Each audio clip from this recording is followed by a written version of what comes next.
Ryan, a couple things have happened recently that have brought up today's topic. And I thought, you thought it would be a great topic to have a conversation about because of these. So first of all, Microsoft recently, if only briefly even, I'm not sure if they are today, but the market's been all over the place, which is in a good way, actually. But Microsoft recently had become the world's most valuable company, which was interesting to see. Mm-hmm. They had been previously, I believe, and then they were again based on market cap.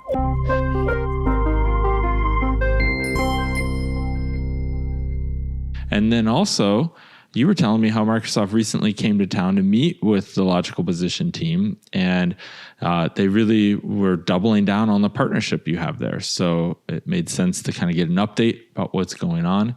I know my team here at The Good, we see analytics all the time, and overall traffic from Bing, organic, or even ads has just honestly generally been pretty low. Now, there's some change there I'm not aware of that makes the ads on Bing worth the time and energy. I'd love to get your perspective on that and hear about maybe what's coming down the line there. But it really has also, on the positive side, been a big arbitrage opportunity because not a lot of brands are on there. Mm-hmm. So in that sense, you could buy ads a lot cheaper than Google or other competitors because you were able to own the keyword because no one else was on there. So for certain demographics, it made a lot of sense. Yeah. And at the end of the day, I think Microsoft is just an interesting beast because when you think Microsoft, you don't think Bing. I mean, most people, I don't know if they put those together, but Microsoft's really trying to rebrand Bing ads, at least, as Microsoft ads. And I'm not sure I'll ever get there, but as they make all these investments in, AI through ChatGPT, which is probably the driver of their stock price, as it seems to be for everybody. If you don't have AI in your business, I don't know how you have a stock right now based on what's going on. I even think Logical Position is trying to figure out how do we tell people we have automation/AI. There you go. You've got to at least talk about it so that people can get interested. But when doing the research for this topic over the last couple of days, Bing search volume globally is actually picking up pretty rapidly. I'm pulling the numbers like since September 23, so just about 4 months, globally Bing search volume has increased 14%, or their market share versus all the other search engines out there, which is essentially Google. And 14% up in 4 months. I mean, most businesses would be extremely happy with that. Yeah, it still isn't very close to Google globally, but it's, fractions of percentages are still billions of searches. So there is a lot of volume there, and there's a lot of opportunity, I think, for brands, depending on where you're at with other advertising channels, probably. That's probably the best way to look at Bing or Microsoft. Well, I think you're right. Everybody, who wouldn't be happy with up 14% in the last 5 months? Like that's not bad growth. But what are we talking here as a percentage of Google? 25% of Google? 10%? Where do you think that lies? I think Microsoft would be ecstatic with those numbers at the end of the day. Globally, Microsoft has and Bing has about 3.4% of search volume compared with Google that's 91%, a little over that. I think Google in the last decade's gone below 90% one time as far as search volume. But I will say in the US, Microsoft does have a larger share than they do globally, which if you're selling e-commerce, the US is, and you're listening to our podcast at least, you're probably selling in the US. They have a much larger share at 7.8, almost 7.9% of US search volume. And that's actually up 24% in the same time frame. So they're growing much faster in the US as far as click share and search volume of people looking for information online. Not quite 10% of Google, but it's getting closer quickly. And there's probably various reasons we could go into the underlying data around that. I don't have the specific numbers of where all that search is coming from or why it's all coming to Bing. If there's new partnerships, new relationships that I don't know about yet, potentially. But there's a lot of cool things on Bing. The things even my parents don't use when they go to Bing. I actually went and created, I needed some images and I couldn't find one that really did what I wanted it to do for a presentation or a project I was doing. And I went and there's a button that says, do you want to, make an image with AI? I was like, yes, I do. And made it very easy despite me having absolutely zero talent when it comes to, graphic design or creative. So I think some of the stuff they're getting and some of the search volume could be related just to the cool factor or the interesting factor rather than, hey, I'm searching for product X, please show me Bing. Well, they've done a good job, if I understand it, of integrating that AI that they have into their search. And the industry buzz I've heard, now you're obviously way closer to this than I am, but the industry buzz I've heard over the past year or so has been, that's where Microsoft thinks it's going to win in search, is having this large open AI background of AI baked into their search, if you will. And I think they're really good at marketing that, is what I would boil it down to. Google's had AI or systems in the background doing a lot of the same stuff for years. I just think that Google happens to be very far behind the curve when it comes to telling people they have AI. They have this system within their ads called BART. And I think their marketing team needs to be better about naming things. If you're coming up with the word, it's probably an acronym for something. But if nothing else, the Bing team is doing very good at letting people know that they have AI and that you should come use Bing because of all this wonderful AI. So good job on their part, I think. Yeah. So, okay, knowing all of this background then, what are you currently recommending to companies regarding ads on Bing? I think the simple answer is you just need to be there. If people are searching for stuff on Bing, why would you not be there? I mean, you can set up a Bing ads account or a Microsoft ads account for free and then run ads. It's not complicated. I think the last stat I heard was that 50% or less of companies spending money on Google have a Bing account. So then that arbitrage opportunity is still there. It's for sure there, but I do think that Bing is similar to what Google's doing. They're putting some minimum click costs in place. Like they know that there's value. Okay. So I think one of the most expensive terms on Google is mesothelioma. And if that term was on Bing, I think Bing's like, well, we're not going to just give away things for free. If people are willing to spend, $500 a click, let's take it, even if there's not 100 competitors. So there's no reason not to be there, especially if you have a Google account. I would say 100% of companies that have a Google Ads account should have a Bing account, because you don't even have to do anything to set up your account. You have to set up the account on Bing. I'll say that. So you have to be able to fill out a form that says, who are you? What's your email address? Input your credit card. You don't have to build the account though. There's a button that will come up to say, hey, do you have a Google account? Oh, yes, I do. Do you want to import that into Bing ads? Yes, I do.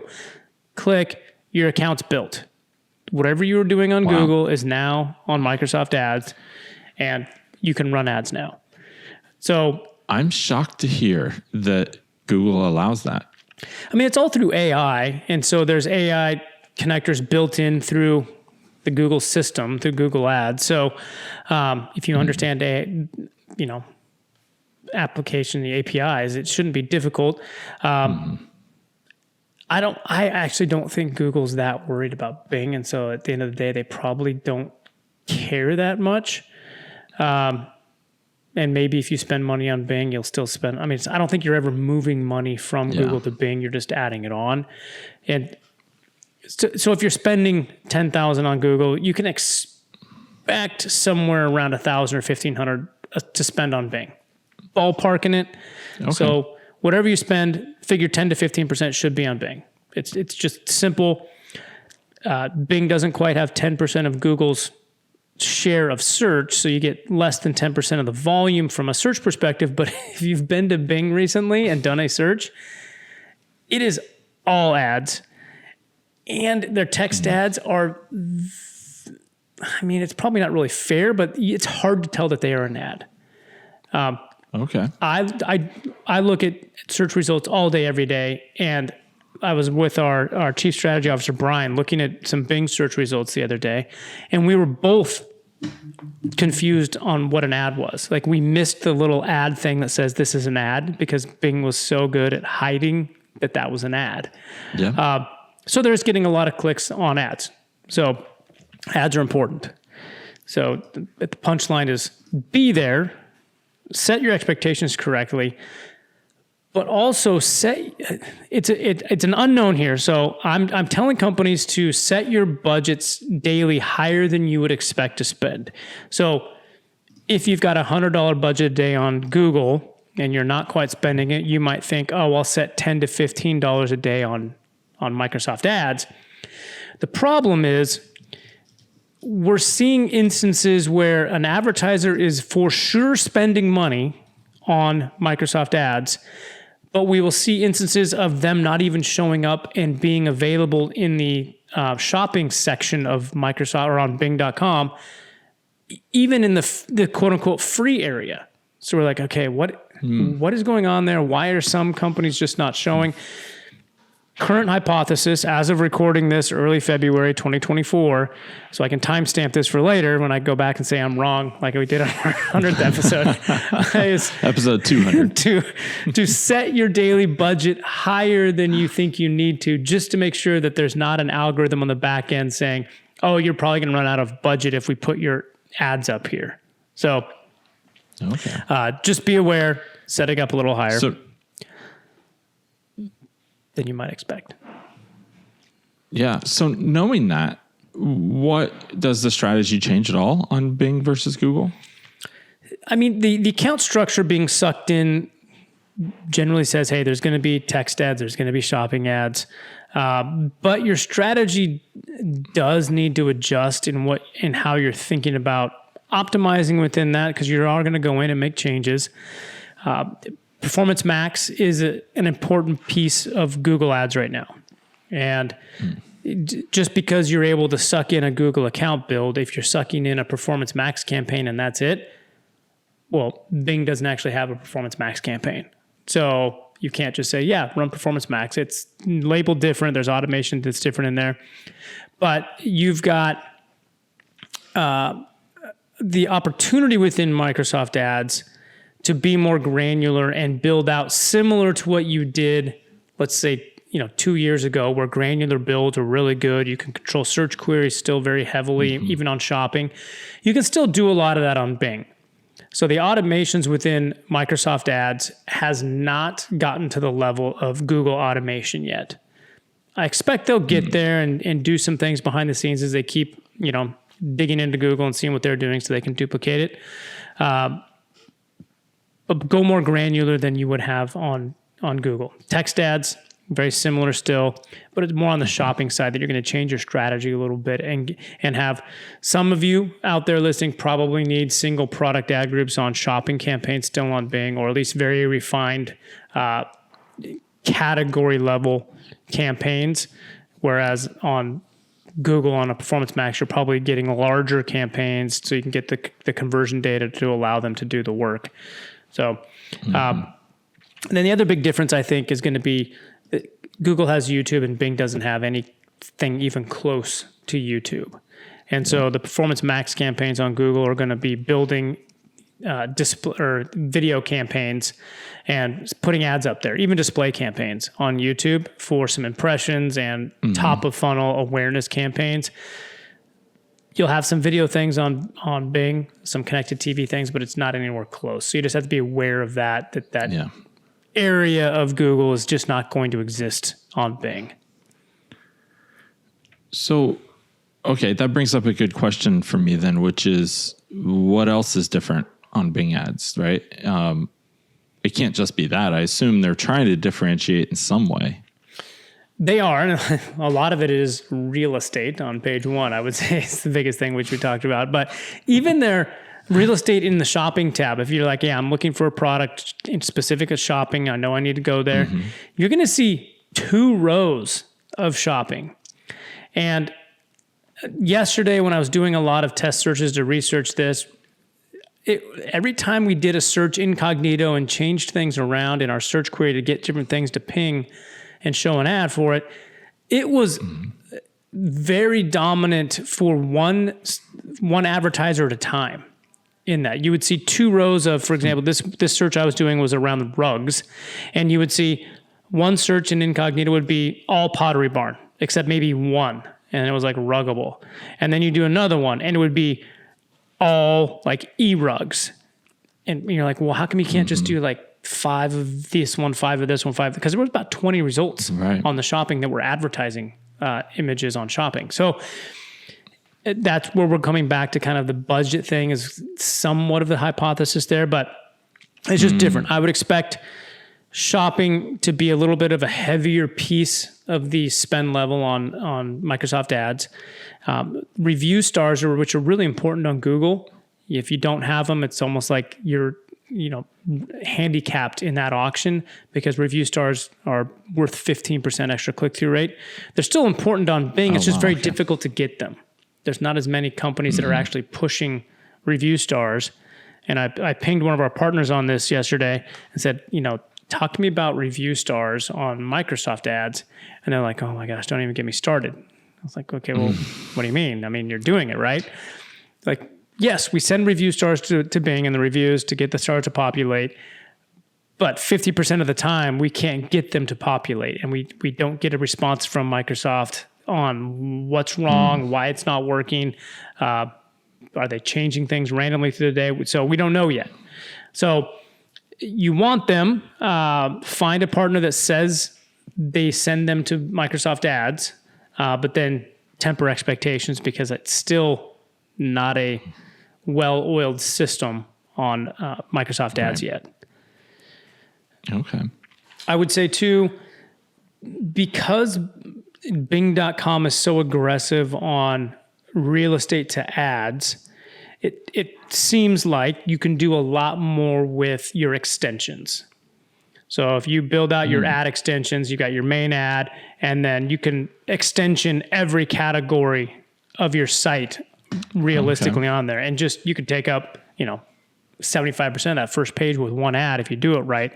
So just be aware, if Bing says you can add something to an ad, just do it because chances are they're going to give you more real estate, which often will increase your click-through rate for that. Yeah. It can't hurt. It's never going to hurt. I would advocate for that on Google as well. So that wouldn't necessarily be a difference, but it's probably a bigger deal on Bing than it is on Google just because of the opportunity for real estate. And there doesn't seem to be as much testing of extensions or ad types. It's more like, you've got it, we'll show it. And you're kind of stuck there for a while until there's some bigger change within the ad system. And then the last piece I would probably say is different is Bing's always focused on images. It's, if you go to Bing.com, there's that big fancy image behind the scenes. If you have PCs, and you're running Windows, there's always an image now on your login that changes all the time. If you do a search on Bing, you're going to see lots of images, especially if you're looking for a product. Like I did a search this morning to test a few things. One of them was blue t-shirt. And I mean, there were images all over the place. And as you scroll down, you'll see like there was an Etsy listing that had normal Etsy. It was an Etsy organic result. You would see Etsy. And then below that, there was about, 10 to 12 pictures of t-shirts from sellers that was part of the feed from Etsy into Bing. Okay. And so there's just images everywhere. And so if you're not leveraging multiple images in your feed, you probably need to. I like lifestyle and images. Google's been focusing more on those as well, but Bing seems to be ahead of the curve in showing various images in different states for a product to be able to generate interest on that. So, yeah, I mean, Google Shopping seems to really I mean, you have to have an image to be part of that, right? I mean, that's what it seems like. So it's really product heavy, not lifestyle at all on Google that I've noticed. And so that could be a differentiating point for Microsoft to try to entice people a little more. But that would require a separate feed, right? You can't just repurpose the same image feed that you have for Google over to Microsoft. Well, you use generally the same shopping feed. So if you use, like we use a lot of Feedonomics, for example. Feedonomics goes to Google, goes to Bing, goes to Facebook. There's different columns. And so it's at its core probably the same, but you might be able for Microsoft to add additional columns that Microsoft wants to say, hey, where's your lifestyle image? And I'm not the feed expert in our company, but I know enough to be dangerous that if there's opportunities to add something to a feed, you should probably do it. And then test and measure titles, descriptions. I would say it seems like there are more opportunities to test titles on Microsoft ads on Bing if they're not truncating as much. Again, I would approach Bing ads, Microsoft ads, wherever your brain's going to force you to use what nomenclature on that. Think of it as Google a few years ago. What is the official? Huh? What is the official? Official is Microsoft ads now. It was Bing ads for many, many years. And it's still on Bing.com, but we have to reference it now officially, at least when we're talking to Microsoft, as Microsoft ads. And it's a Microsoft ads partner. It's not a Bing partner. So the ads piece and where you're giving money to them comes under the Microsoft name now. So, but all I say is when you go back a few years on Google, what you know now, you're like, oh, if I had known this, I would have been doing that 2 years ago. Think about that. Like, okay, this was working well on Google a couple of years ago. That might be closer to where Bing's sophistication is on their results pages. And so if there's ways to game the system by leveraging some of your now techniques on Google, might benefit you better on Microsoft ads. But because there is less competition, if something is working, you double down on it. And so if we play, random numbers, if you're spending $100,000 on Google a month, you can spend $10,000 on Bing, generally speaking. But if your $100,000 a month on Google puts you at, outside the top 10 in your industry, as far as spend level, you might be able to spend $50,000 or $60,000 a month on Microsoft ads if you're able to really leverage some of the changes in your testing and measuring and you want to get better results. I'm sure you've seen this data when you're looking at analytics and doing conversion rate optimization that almost 100% of the time, the conversion rates off of any traffic from Bing beats the same traffic on Google. Like Bing organic versus Google organic, the conversion rate on Bing, almost always higher. Right. It's in PPC, almost always higher. And for me, high level, without understanding all of the nuances behind the scenes of why somebody's searching and what they're clicking, it's probably because people on Bing.com doing research don't actually research. They just click buy and take action, and they're not as price sensitive maybe. I'm not fully aware of the reasoning behind it, but I just look at the data and say, Bing converts better. You'll take it. If you can spend more there, spend more there. So without turning this into a full-blown commercial for Microsoft, I have to ask, what other companies and platforms should people be considering outside of Google and Microsoft ads? I was going to say Bing, but let's get it.